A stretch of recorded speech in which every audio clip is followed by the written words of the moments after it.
Hi friends. அன்னைக்கு school விட்டு அவனை எடுத்துகிட்டு வரும்போது அம்மா ஸ்நாக்ஸ் வேணும்னு கேட்டாப்புல.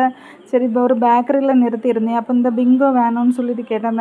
வேண்டாம் மக்களை, பிங்கோ வேணும், ஏதாவது நல்ல ஸ்நாக்ஸாக கேளு அப்படின்னு சொல்லி திரும்பியும் போய் இது ஜெம்ஸ் கேட்டான். சரி ஓகே, எதுனாலும் நல்லது இல்லைன்னு சொல்லிட்டு சரி ஏதாவது ஒன்று வாங்கிக்கோன்னு சொல்லிட்டு ஜெம்ஸ் மிட்டாய் அதுக்கப்புறம் வாங்கிக்கிட்டான். அதுக்கப்புறம் வீட்டுக்கு வந்து சேர்ந்துட்டேன். எங்கள் பின்னாடி வரக்கூடிய நாய் வந்து போகும்போது வழி அனுப்பவும் வரும், வீட்டுக்கு வந்த உடனே கூடையும் பின்னாடியே வரும்.